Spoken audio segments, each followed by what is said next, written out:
はい。本日こうしてウクライナ支援に関する共同宣言を発表できることを大変嬉しく思っています。I am pleased to be able to announce the joint declaration on support for Ukraine today. 5月の G7 広島サミットでは幅広い招待国の皆さんも含めた議論を通じて世界のどこであっても力による一方的な現状変更は許してはならない。また法の支配に基づく自由で開かれた国際秩序を守り抜いていかなければならない。こうした点において一致をすることができました。At the G7 Hiroshima summit, by engaging in discussions that included a wide range of invited countries, we agreed that unilateral attempts to change the status quo by force or coercion are unacceptable anywhere in the world, and to safeguard a free and open international order based on the rule of law. 広島サミットから時を置かずして、こうして G7 首脳とボロディミルで再び集まることができたこと、意義深いものだと思います。I feel that it is truly meaningful that we, the G7 leaders, and Vladimir have gathered once again today. 今後、ウクライナ支援という考え方を共有するいかなる国にもこの宣言は開かれています。多くの国々がこの宣言に参加することを期待いたします。Going forward, this declaration will be open to any country that shares the intention to support Ukraine. I hope many countries will choose to join. G7 はこれからもウクライナに寄り添っていきます。我々の連帯は決して揺らぐことはありません。The G7 will continue to stand by Ukraine. Our solidarity will never waver. ありがとうございました。Thank you. Thank you very much.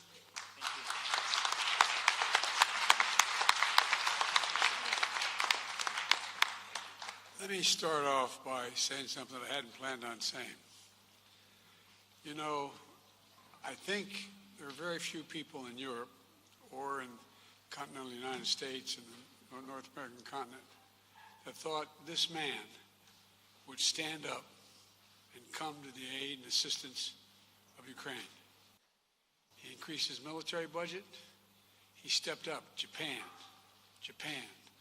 because he understood that when any part of the world has 185,000 people, soldiers crossing a border, stealing sovereignty from another nation, that it affects the whole world. I want to thank you again publicly.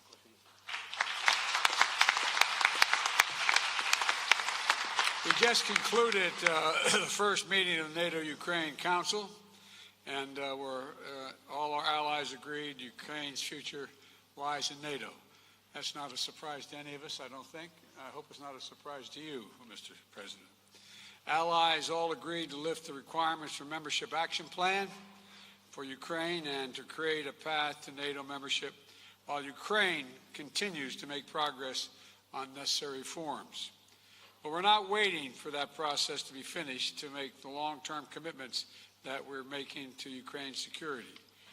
Vladimir and I shouldn't be so familiar. Mr. Zelensky and I talked about the kind of guarantees we could make in the meantime when I was in Ukraine and when we met in other places. And so today, the long-term commitments we're making are backed up by the notion that in the meantime, we're going to provide security to Ukraine for its needs and against any aggression that may occur. Today, the members of the G7 are launching a joint declaration of support for Ukraine to make it clear that our support will last long into the future. This starts a process by which each of our nations and any other nation who wishes to participate will negotiate long-term bilateral security commitments with and to Ukraine. We're going to help Ukraine build a strong, capable defense across land, air, and sea, and from which will be a force of stability in the region and deter against any and all threats. I want to thank my fellow G7 leaders and President Zelensky for their work to make this happen. I think it's a powerful statement of our commitment to Ukraine as it defends its freedom today and as it rebuilds the future. And we're going to be there as long as that takes. And again, I thank all my colleagues for their support for this.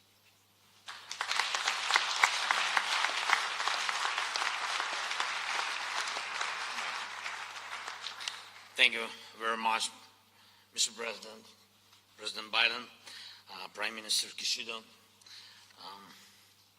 Chancellor, see you, Chancellor Scholz, Prime Minister Sunak, President Macron, Prime Minister Trudeau, Prime Minister Meloni, President Michel, President von der Leyen. Great honor to be here. The outcome of the NATO summit in Vilnius is very much needed and meaningful success for Ukraine.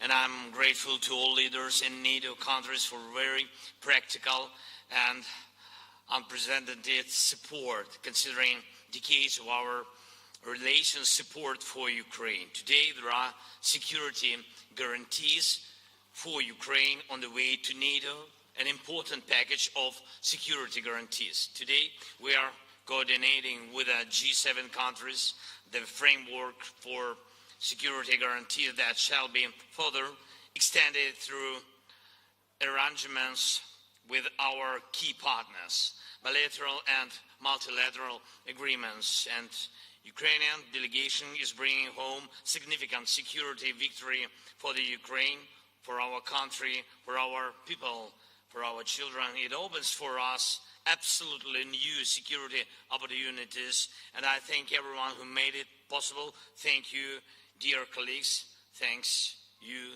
Thanks, Lithuania and Jens Stoltenberg. Thank you very much. Slava Ukraini. This concludes the speaking program. Please remain seated for the family photo.